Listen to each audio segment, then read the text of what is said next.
Good evening, ladies and gentlemen. 38th favorite dad in the family community, Papa West, Jacob West. Here for another exciting episode of TMG Takes the Field, our weekly show where we talk about sports, mainly just football. Actually, just football today. I have a fun episode. Well, yes, there's no real football on over the weekend because let's be honest, the Pro Bowl is nowhere near what it used to be. We still have some stuff to talk about. So, without further ado, I'm going to bring in my first guest. Yes, that's right. I said first guest. Everyone's favorite starch, Tato. Tato, how's it going? Doing good, man. I remember Adrian Peterson going hard, just full force ham sandwich in those Pro Bowls. So unnecessary. Yeah. I don't remember. I wasn't there, but Jack Youngblood breaks his leg in the NFC Championship game, plays in the Super Bowl, and then plays in the Pro Bowl after that for no reason. Yeah, Pro Bowl used to mean something. It still definitely means something. I respect the honor. Would be super cool if we could just have, if we could just turn off injuries in real life and let these guys go to town on each other in a real game would be fantastic. Yeah. I don't mind the flag though. Okay. Yeah, no, one thing I really have enjoyed too is the fact that they've been bringing back all the skill stuff. Because I'm sorry, watching Matt Hasselbeck just throw the ball as far as he can, I found so much joy in that. And then you make fun of Peyton Manning because Peyton Manning sucks. He can only throw the ball 60 yards. Matt Hasselbeck can throw it 85. So much better of a quarterback. But I did want to ask you real quick. Obviously, news all around. Hall of Fame voting has been taking place. And we don't know who all's in the Hall of Fame, but we do know one thing. Bill Belichick will not be a first ballot Hall of Fame coach. Tato, how do you feel about that? I mean, it's absurd. I can't, it's wild. I'm not, it's not like I'm a huge Patriots dick rider or anything, but the dude is objectively the best coach of all time. He's got the most 16-win seasons, the most 15-win seasons, the most 14-win seasons, the most 13-win seasons, it is bananas to me. And for as much of a Bears fan as I am, this is objectively more ridiculous than Hester not being first ballot. Yeah. All right. Well, then, like I said before, we have guests, multiple today. Introducing next, I have been trying to get this man on this show so many times. Countless messages of just me, hey, hop on tonight. And then, hey, I'm busy, I'm sorry. Or some just not even replying because he doesn't want to let me down. But he let me down every single week. Except for this week, he finally made it. The second best Jacob on this stream, Jacob Barber. Jacob, how's it going? It's going well. Yeah, no, finally, I'm happy to be here and talking some football. The Pro Bowl is ridiculous when two of the quarterbacks that will be participating have both been on the Cleveland Browns roster this season. So, Yeah. You're not wrong. The fact that a quarterback who threw 10 interceptions and 6 touchdowns is a Pro Bowl quarterback. But just like I asked Tato, Bill Belichick, not a Hall of Famer, not a first ballot Hall of Famer. What are your thoughts? I mean, I think Brady would have 8 or 9 Super Bowls if he had a Hall of Fame coach by his side instead of just 6. So, I mean, obviously coaching was holding him back. Never mind the fact that he's just a winning coach. And, it's ridiculous. How he's not first ballot that's going to be the biggest, that's the biggest question in just sports, I think. Why? How? Yeah. What did he do? I do need to correct you though. Tom Brady only a 3.5-time Super Bowl champ. Giselle did get the other half. Oh yeah, you're right. My bad. I forgot. So, all right, and our final guest, I have been trying to get him on one of these calls for years, and every single time he turns me down. He's like, "No, Papa, Unless we're talking about the 1993 and 1994 Dallas Cowboys, because I can just name that as a team and nothing else. I'm not going to be good. And I'm like, dude, you're the funniest person I know. You have to be on one of these. And I actually didn't expect him to pop up, but he just randomly popped on. So Jordan Pierce Owens, JPO, how's it going? Mike McDonald is no Pete Carroll, but he'll do. Baba Booey, Matt Cardona for the Royal Rumble win. Yeah. The sad part is I have no idea who he's picking for the Royal Rumble. So Zach Ryder. You said Mike McDonald. Matt Cardona. yeah, Mike McDonald is showing up in Saudi tomorrow. There is no Zack Ryder in WWE anymore. But I have given y'all your time to talk about it. Now time for my talk. Kind of like how I talked about Tom Brady when he first retired. I can't stand the man, but I do have to respect him. Same with Bill Belichick. Cannot stand the man, but I do have to respect him. I know there's a lot of speculation on Spygate and Deflategate, and that being what's causing him not to be a first ballot Hall of Famer. Whether that's going to keep him out of the Hall of Fame or not, I don't know. After all, there are a ton of people who think Barry Bonds will never be in the Hall of Fame, even though he is the career home run leader. But I will say it is a travesty because, well, yes, he has those scandals behind him. Everything he did, every other coach in the NFL does. The only difference is he got caught. And so I do hope that the Hall of Fame voters who voted no swallow their pride because, yeah, there's no way a 700-plus career win coach, most playoff appearances, most playoff wins, most Super Bowl appearances, and again, most Super Bowl wins as a head coach, should have been a first ballot. Hopefully they swallow their pride because I can't stand the man. We have to respect it, and he does belong in the Hall of Fame. But we do need to move on and talk about our games that happened last week. And oh boy, is this a tale of two games. It was the best of the conference championship games, and then it was the worst of the conference championship games. Starting off our AFC championship game in Denver, Colorado. The Patriots traveling to take on the Broncos. Fun fact, had the Patriots beat the Raiders in week 1, this game would have been in Foxborough, where there was 10 inches of snow. But instead it was in Denver, where at game time, it was all sunny, not a cloud in the sky. And then by the third quarter, it was worse in Denver than it was in Foxborough. But this was very much a defensive battle, struggle, if you want to call it that. Patriots get the win 10-7. Jarrett Stidham had a decent performance, especially in the first quarter. Starting the game off with a scoring drive, throwing a really nice touchdown. But then the Patriots getting a defensive touchdown towards the end of the second half, and then the only points that happened in the second half were that field goal. Patriots get the win 10-7. Tato, what are your thoughts on that one? Yeah, I actually enjoy a good defensive battle in the snow. It is fun, classic football for me. For as much as I try not to be the old get off my lawn guy, I can do that from time to time.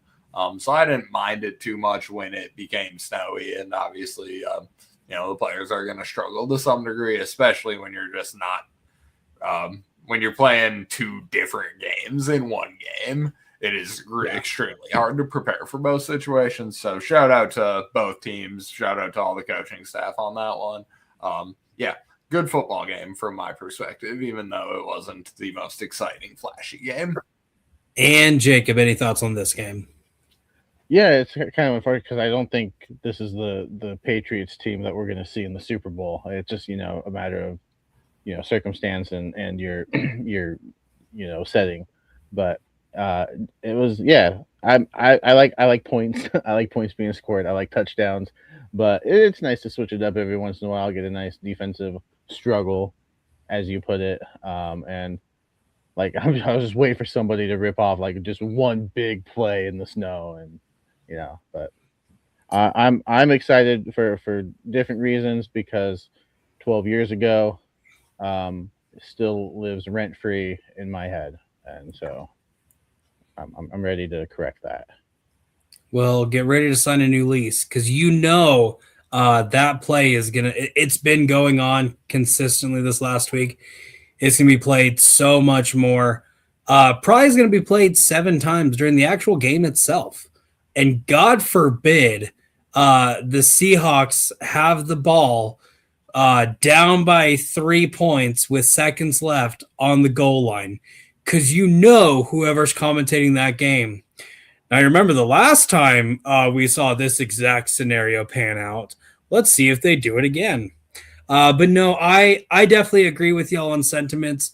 Those snow games can definitely be fun. I look back growing up watching it was when Eli Manning had that Super Bowl run and he played the Packers in the NFC Championship. Starts snowing, and what's he do? He starts making snowballs, throwing, hitting his teammates with them. But then also even last year, we talked about wanting that one great play to happen, and I believe it was the Eagles playing the Rams when it started downpouring in that second half, and yeah, Saquon had one big run to kind of give Philadelphia the huge edge to pull out the win there. Unfortunately, we didn't see any of that this week, but when you have a backup quarterback, has not played a snap all year long, you don't really expect much. And the Broncos haven't really had that good of a run game.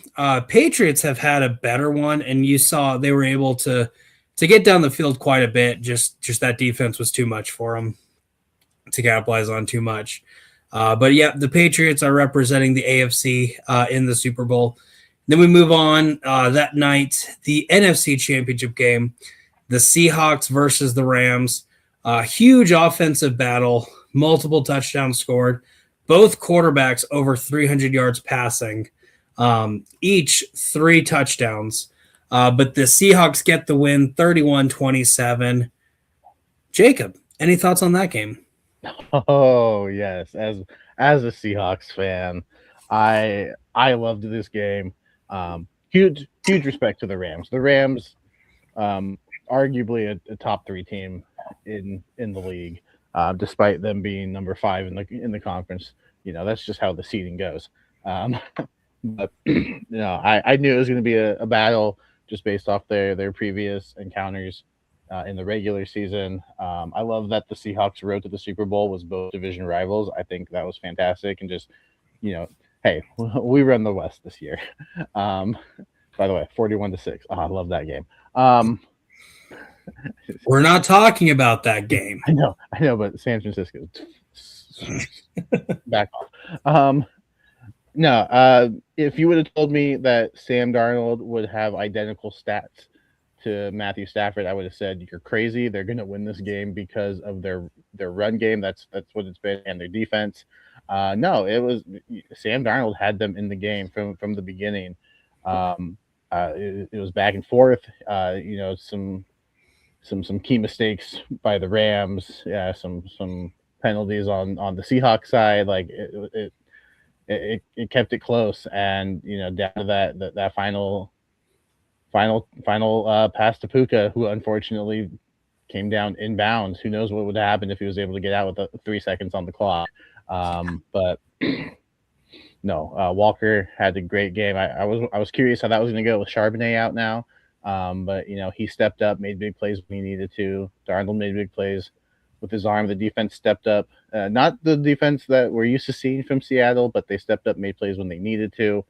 Especially on that 4th down where Stafford threw it in the end zone. Great play there. And then Seattle was just able to, chew most of the clock out. So yeah, I don't know if the Seattle team is as good as that Super Bowl winning team. But it's close. I think there's a discussion to be had. This team is good. All right. And Tato, any thoughts on that game? Yeah, this was a fun football game to watch. I got to watch the first half with Jay, and then he had to dip, so I had to play by play the second half for him. So that was also pretty fun. And yeah, just very tight booty. Trading blows back and forth when they needed to. I mean, obviously the opposite of that last one, but still a separation of 3 points, and it doesn't really matter how you get there as long as you have more points at the end, obviously. So stating the obvious a little bit. But yeah, Darnold good. Makes me happy to see that guy doing good. I would have never predicted anything ill about him ever. I recall saying in week 5 last year, he's definitely going to win the Super Bowl next year. I think that's what I said. I'll have to rewatch the video because I don't remember you saying that. Yeah, something like that. I don't remember anyone saying that ever. No. Yeah, it's good to see the Seahawks in it. And what I was going to say, as much as I wanted the Bears to be the Seahawks opponents, the Rams and the Seahawks were the best teams in the NFC this year. So I think that one definitely ended up correct, as I think I mentioned last show. And I remember that one. You said that. Was proven correct, I think, by virtue of that game and how good it was. But yeah, so our Super Bowl is the Seahawks versus the Patriots and Santa Clara. So one team a lot of traveling, one team not a lot of traveling. We'll see how that works. And this is also a Jets fan's worst nightmare, because if being a Jets fan wasn't bad enough, you are seeing a quarterback you drafted 3rd overall ahead of Josh Allen versus probably your biggest rival. So yeah, that's a fun tidbit right there. But I did want to talk real quick. We have had a couple coach hirings that happened this week. First off, it really wasn't the first one, but the Buffalo Bills have promoted Joe Brady, their former offensive coordinator, to now their head coach. So a nice little internal hire there. I believe they have hired an offensive coordinator too, but I'm not sure on that one because I'm not looking at that list right now. And then the Cleveland Browns called everyone. I got a couple phone calls from Cleveland too. Decided not to answer them because I don't answer phone calls. But they have hired Todd Monken, former Ravens offensive coordinator, will be their head coach. So now there are only 2 left, and I just closed it out before I could say it. So we'll see how good my memory is. The Cardinals and the Raiders, as of right now, are your 2 teams still looking for head coaches. Also, fun news, the Eagles hired an offensive coordinator, Sean Mannion. He's a former quarterback. Quarterbacks coach from the Packers. So I'm kind of excited about that. And not so fun news, the Bears now have to hire an offensive coordinator because in wake of Todd Monken leaving Baltimore, they swiped Declan Doyle. Yep. Screw you, AFC North. The Buccaneers are also searching for an offensive coordinator because their offensive coordinator, I cannot remember his name, is now the Eagles' passing game coordinator. Which, you know what the best news of all of that is? Kevin Patullo doesn't have a job because he was the passing game coordinator. A lot of speculation that he was going to stay in-house, just no longer the coordinator. Well, that was his job, so I don't know what he's doing now. But I did want to talk about 2 more things. The first one is the Pro Bowl roster. Not going to go too in-depth on the actual Pro Bowl itself, but I did just want to share a roster. Obviously, this list that I am going to pull from has both the original roster and then also some of the alternates. So everyone I'm going to say had the honors of being on the Pro Bowl, but is not necessarily going to be partaking in the festivities. So starting off with the AFC, We do have the three quarterbacks who made it, Josh Allen, Justin Herbert, and Drake May. Obviously, Drake May will not be there as he's in the Super Bowl. Our running backs, we have Devon Achane, James Cook, and Jonathan Taylor. Patrick Ricard at fullback. Jamar Chase, Nico Collins, Zay Flowers, Cortland Sutton, and T. Higgins are our receivers. That being said, Zay Flowers is stepping away due to injury, so he will not be competing. At tight end, we have Brock Bowers, Travis Kelce, Dalton Kincaid, and Tyler Warren. Travis and Brock both will sit out due to injuries. At tackle, we have Joe Alt, Garrett Bowles, and Deion Dawkins. Creed Humphrey and Tyler Lindenbaum at center. And then at guard, we have Quinn Miners, Quentin Nelson, Trey Smith. And then on the defensive side, we have defensive line, Zach Allen, Chris Jones, and Jeffrey Simmons. At our defensive end, we have Will Anderson Jr., Max Crosby, and Myles Garrett.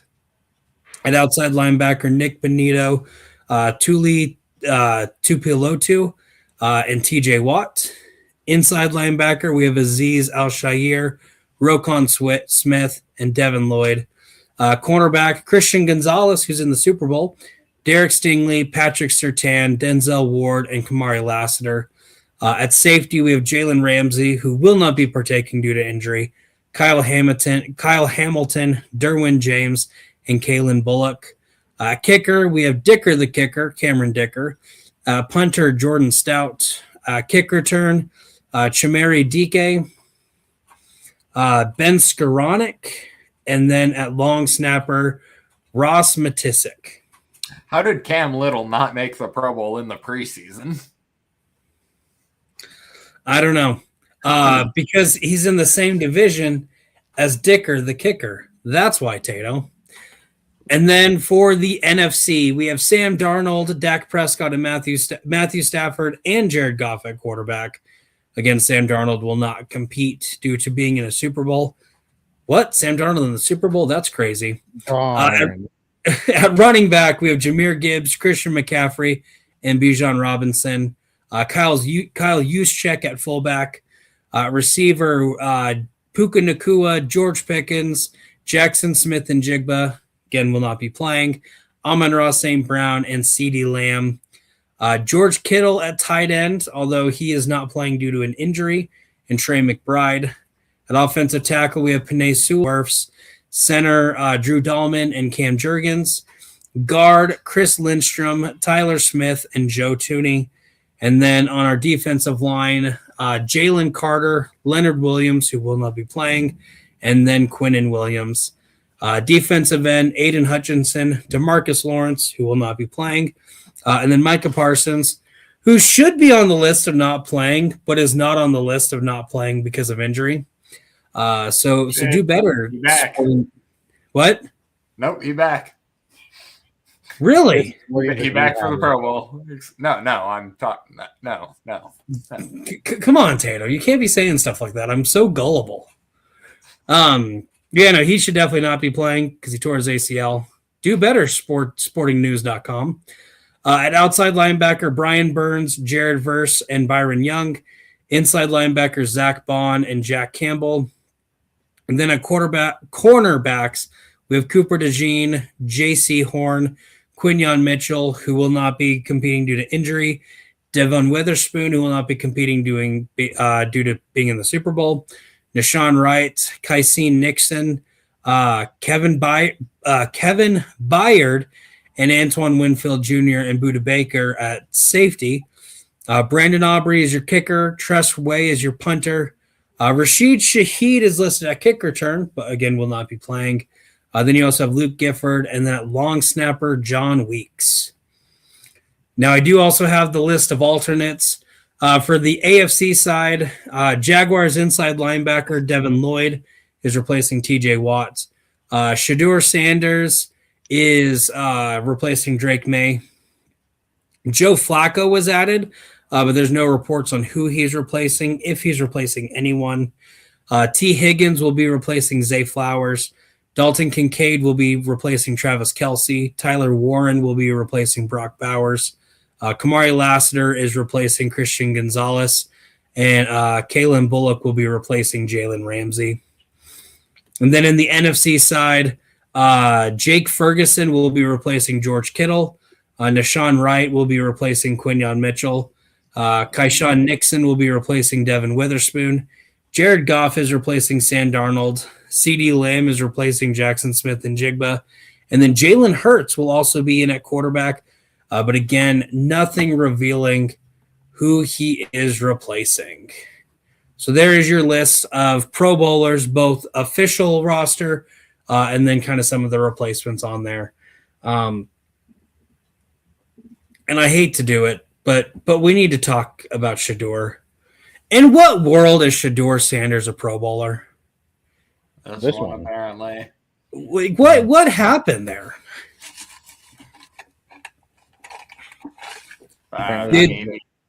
Did they call everybody else and everybody else said no? Maybe Flacco got back to them late, and they were like, "Well, we already offered it to Shedeur." And they're like, "Well, we can't tell him no." What happened? What I think happened is they sent the letter to the mail. They accidentally sent it to Shedeur's house instead of Joe Flacco's house. Got the call up from Shedeur. Yeah, I want to be in. Whoever took the call was like, darn it, we sent the wrong person, but we already told them yes, so they had to send it to Joe Flacco. Maybe they were trying to get Dion as a coach again, or that could be trying to get on his good side to get him to join the NFL. I'm not sure, but we will leave the speculation there as far as what happened, even though it's confusing. But the final thing I want to talk about, and this will be our predictions for this week.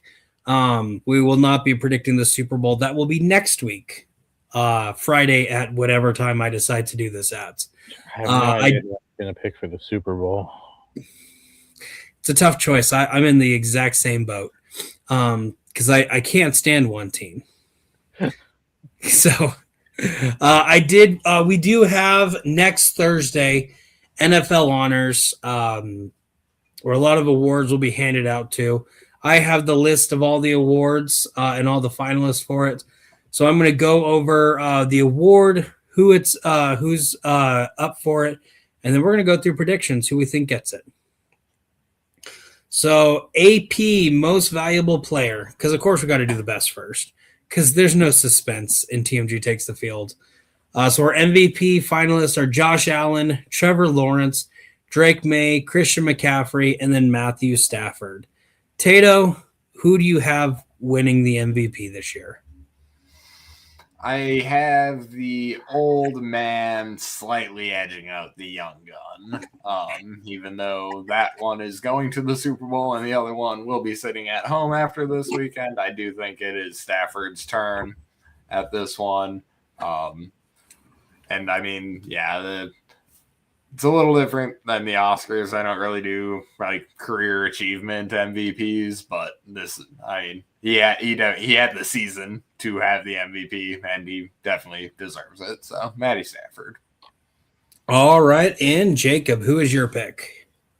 Yeah, if we were using the word valuable, as in who is most valuable to their team, I think Christian McCaffrey should win this award.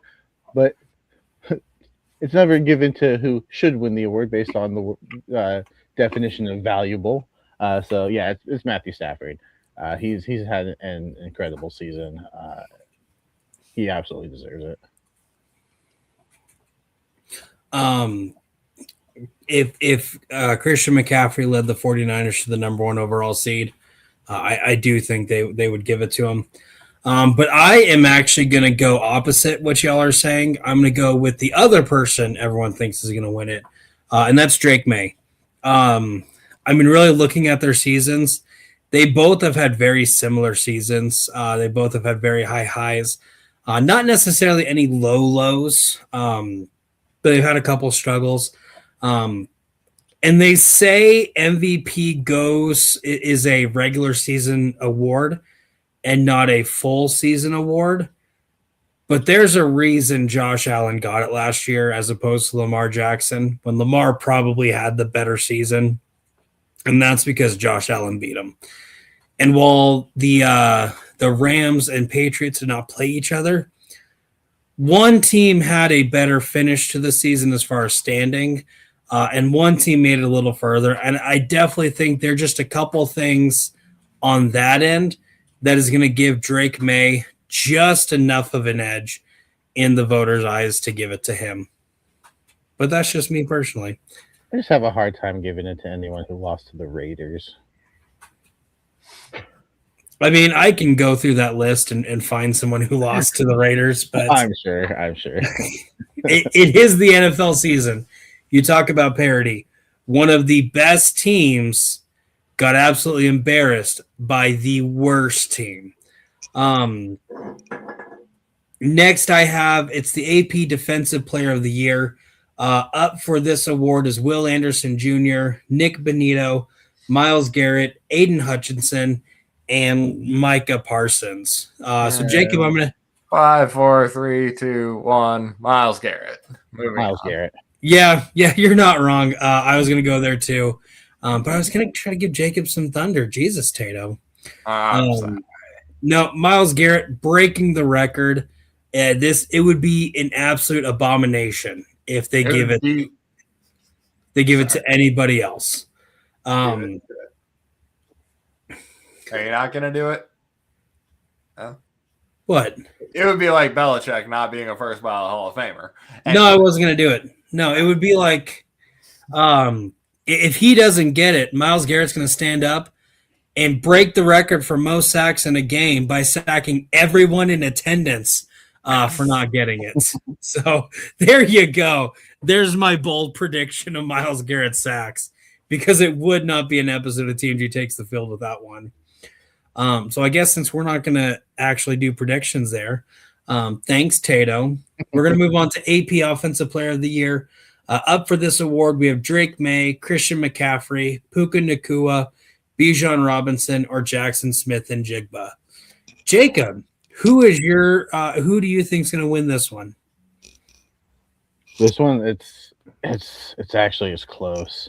You know, I feel like, Drake May and Christian McCaffrey, they're up for MVP, so obviously it's going to be one of them. But it's hard to deny the season that both Puka and JSN had. Arguably the top two receivers in the league. If only Justin Jefferson had a better quarterback, am I right? They have very similar stat lines. Puka did it with one less game. I'm gonna go Puka, and it hurts to do that because JSN, that's my boy. But man, Puka before I change my mind. Okay, you're going with Puka. I can't believe you just did that. And so, because JSN is 100% watching the show, in an effort to get you back to us, because your fan just abandoned you, I'm not going to abandon you. I'm going to go with JSN. Again, very similar stats, but JSN was really the only weapon that Sam Darnold had at receiver. Yeah, he had Kupp and then Rashid Shaheed, but they weren't putting anything near what JSN was doing. And Puka had a lot of stats taken away from him because of Devontae Adams. So I do think they're going to go with JSN. Tato, what about you? Yeah, I definitely fenced between the same two guys here a little bit, but I did ultimately settle on JSN myself here. So, all right. Next, we have, in my opinion, the second hardest award to come away to predict who's going to win it, and that is the Offensive Rookie of the Year. The people who are up for this, we have Jackson Dart, Emeka Egbuka, Travion Henderson, Teteroa McMillan, and Tyler Shuck. I'm going to go first. Again, like I was saying, it's really hard, at least in my opinion, because at the beginning of the season, Emeka was running away with it.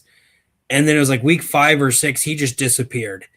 And he never had a game close the rest of the season as what he was doing at the beginning of the season.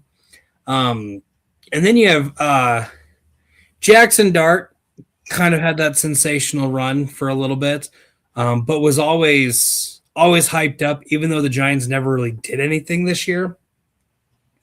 Tedero McMillan was consistent, but not in a good way because it was the Panthers. But was making some good catches, making some touchdown grabs, basically the whole season, but still nowhere near what Emeka was doing at the beginning. And then you have the last two, Travion Henderson, who I don't know why Mike Vrabel just would not give it to. And then you look at the last 8 or 9 games where he finally started letting Travion run. And Travion's going for 200-300 yards, multiple touchdowns, like could not be stopped. And then Tyler Shuck, who didn't play for most of the first half of the season, finally got to play, did decently. But the last 5-6 games of the season was looking like the best quarterback in the NFC South. So it's definitely the tale of two halves of the season. First half, easily Emeka. Second half, Travion and Tyler, only people in the argument. But I think because Travion was being successful a little bit longer, I do think they give him an edge and they give him the award. Tato, what's your thought here? Yeah, I think there was just, like you said, the tale of two halves, and you did mention the consistency of Tet McMillan, and even though it wasn't the highest level of consistency, I do think that Tet pulls it off just based on he stuck around, like the Panthers did punch a ticket to the playoffs somehow. So I think that you did mention, it is kind of a what have you done for me lately? The playoffs can make a difference, so maybe the Panthers sneaking in over the Bucks somehow, even though it was just by a weird rock, paper, scissors situation. You couldn't even win the game. That's the crazy thing. Yeah. All right. So Tato is going with Tedero McMillan. Jacob, what's your thought here? Yeah, I'm going to go with McMillan as well. 1,000 yards, 7 touchdowns, helped get the Panthers to the playoffs. Even despite being in the NFC South, which don't hold that against him. I think he can win. I think all 5 finalists are good. Emeka, if he just continued what he was doing in the first half of the season, I think it's the Emeka Ibuka award plus everyone else. But I think Tet, what he was able to do with the Panthers just puts him over the top. Okay. All right. Next we have the AP Defensive Rookie of the Year. Finalists for this, we have Abdul Carter, Nick Imanwari, James Pierce Jr., Carson Sweshinger, and then Xavier Watts. Tato, I'll have you go first. Yeah, I do think Nick Imanwari is really, really good, and he had a really solid season. But I started paying attention to the Schlesinger kid about halfway through the season, and I think the kid is for real. I think he wins this one. All right, and Jacob. I think you're wrong. I think Imanwari is going to win this, especially. It's kind of like with the Tet thing. Like he helped them. He was really a solid part of that defense and helped get them to the playoffs. And what he's been able to do in the playoffs. I think it's a regular season award, I'm sure, but you got to take some things into account and the plays he's been able to make. I think yeah, it'd be weird if the Browns are this bad of a team, but they take home 2 awards on defense. At the end of the season. Hey, maybe work on your offense, Cleveland. But Imanwari to make up for my JSN pick earlier. Yeah, and it'd be incredible if 2 Browns defenders won awards. And it's like you just need to get rid of the team, probably except for those 2 players. But no, I agree. Yes, I do agree with Tato. Schlesinger did great, especially in the middle of the season. To be able to get stats when you have Miles Garrett in front of you is incredible. But I think one thing that goes against him is the fact that he did get hurt. He missed, I believe, it was the last 5 games of the season. Not gonna lie, I'm very surprised Abdul Carter's on here because he spent more time on the bench because of punishments than he did actually play. But no, I'm gonna go with Nick Imanwari. Again, had a solid season on a stacked defense. And yeah, was pretty consistent all year too. So I am gonna go there. Nick Imanwari. Next we have the AP Comeback Player of the Year. Finalists for this award, we have Stephon Diggs, Aiden Hutchinson, Trevor Lawrence, Christian McCaffrey, and Dak Prescott. So I think this might be another one of those Defensive Player of the Year. But let's see. Tato, who's your pick? I'm gonna go.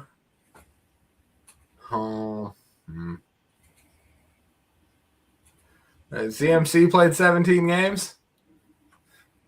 Yeah, I think he played 17 games. Yeah, we'll give him that one. Okay. And Jacob. Yeah, CMC played all 17 games. Yeah. And again, helped keep the 49ers, who dealt with a plethora of injuries this season, and still helped keep them competitive.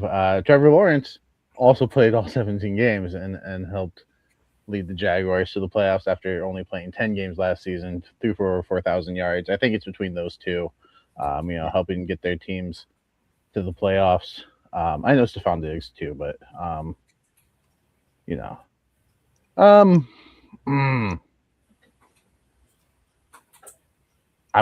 between Trevor Lawrence and Christian McCaffrey. I wouldn't be surprised if the one I don't pick gets it, but I'm going to go with Trevor Lawrence.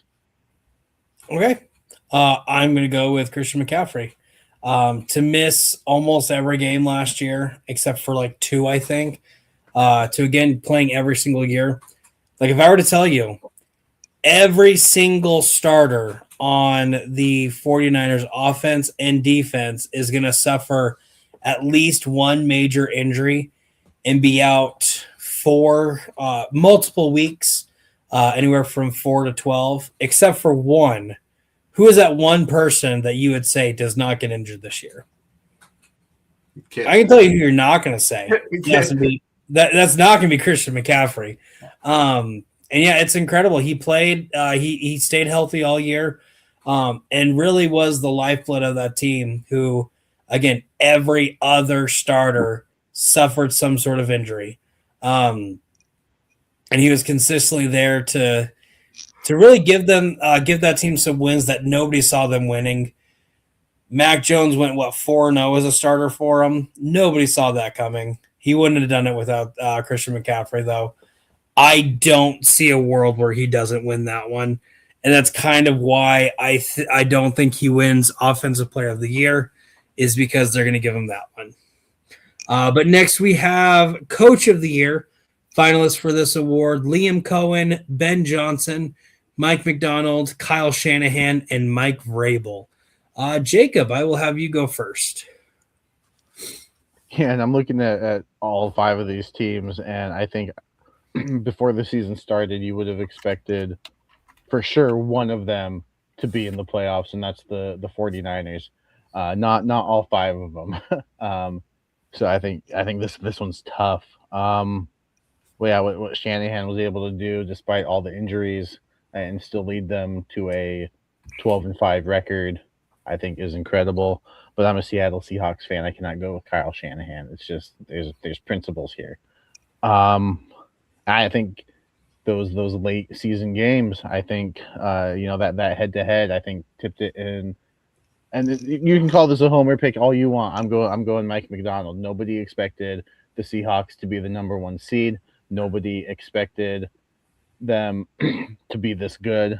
Maybe the defense, But you lose DK. Nobody expected this rise from JSN this quickly. Like, we knew he was going to be good, but leading the league in receiving yards, I with Sam Darnold as your quarterback, I don't know if people expected that.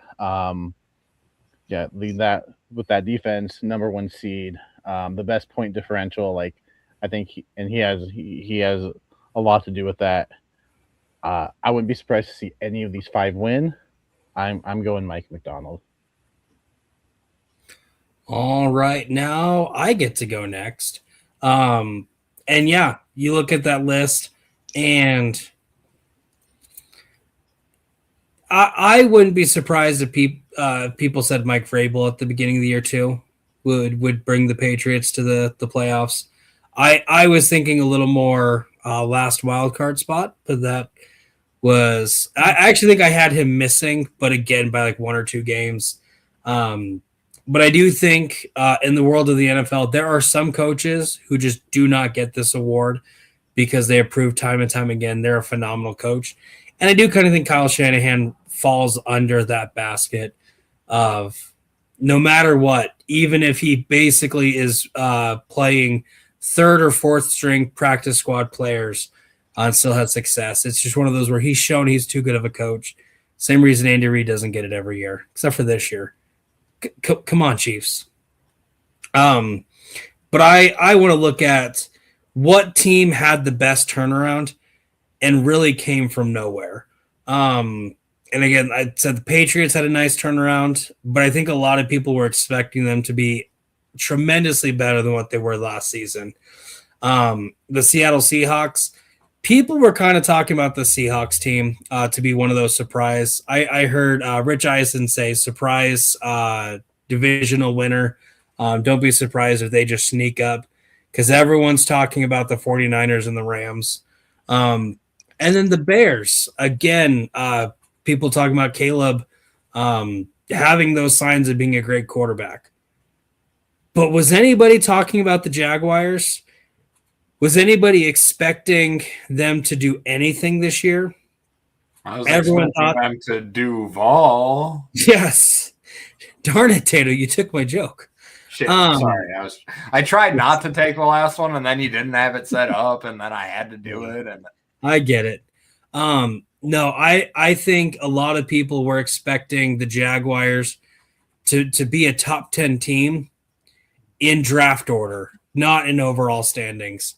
I think Liam Cohen gets this award, and when he's in his doing his acceptance speech, he gives the greatest Duval shout out you've ever heard and redeems himself from that horrible just after he got hired speech. Duval. Tato, who do you have? Are you guys hungry? The people of Chicago are hungry. They're hungry for some hot dogs. No, I will save the rest of that. I figured we are on YouTube. We don't want to get copyright stricken for my titties. They're copyrighted. With that said, the above the line answer is Mike Vrabel, but the answer is Ben Johnson. Good, better, best. Never let it rest. Till your good gets better. Your better is best. 1, 2, 3, Bears.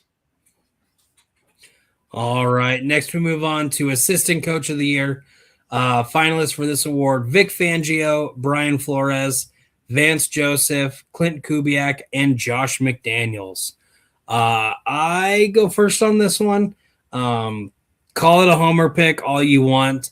There were times the Eagles' defense was just cutthroat. You could not do anything against that team. And that is 100% because of Vic Fangio. Being able to take that ragtag team and turn them around. The Packers couldn't do anything against them. The Lions couldn't do anything against them. So many times that it was just a close game because our offense couldn't do anything. Our defense kept us in the game. Vic Fangio wins. Tato?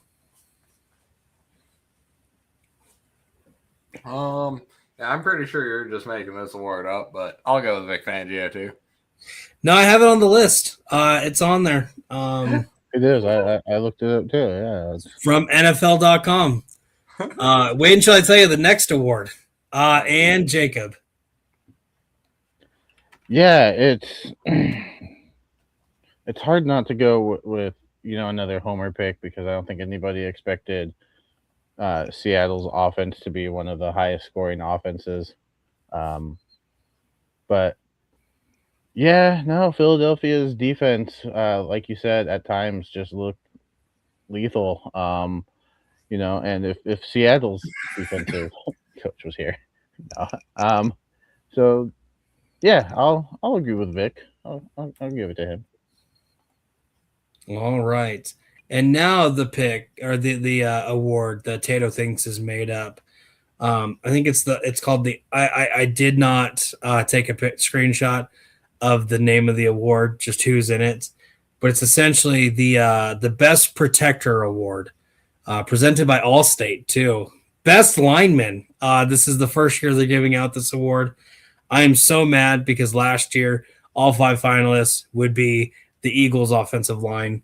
But your finalist for Protector of the Year, Offensive Lineman of the Year, we have Garrett Bowles, Aaron Brewer, Creed Humphrey, Quinn Meinertz, Penei Sewell, or Joe Tooney. Tato, name me a good offensive lineman. Well, I definitely didn't. Like, for a minute, I didn't think I was going to get to pick Annie Bears. Now I get to pick 2. Oh, God. Give me Tooney. And Jacob. I didn't know this was an award. Let's go with Penei Sewell because that's just a fun name to say. It is. No, yeah, straight up real award. This is the first year it's coming out. And as far as mine, Penei Sewell and Creed Humphrey are just legends in the game, even though Creed Humphrey's not that old. But just all around good all the time. Well, except for Creed this year. Like, did you see how many times Patrick Mahomes got sacked? I mean, not even the refs could help that man. But I will say one player who was brand new to a team really helped turn that offensive line around. Their quarterback hardly ever got pressured. And it's one reason why they became the number 2 seed in the NFC. I think Joe Tooney gets this win also. Hey. Yeah. So it looks like multiple Bears wins. Maybe we'll have to see. But that has been our predictions for NFL honors. Leave it in the comments. Who do you think is going to win an award? Because they're just giving them off left and right, apparently. But for Papa, that's me. For Tato, for Jacob, thank you so much for watching. If you like good energy drinks, scan that QR code. Tato, you thought I was going to forget it this week. I almost did. Scan that QR code. Try W Energy for get 10% off your order. If you like live streaming and you want to try out StreamYard, that's what this place is called. Link in the description. Gets you like 25% off your first month. So that's fun. But yeah, thanks for watching. Make smart choices. Or don't, because I really do not care. I'm not your dad. But I could be your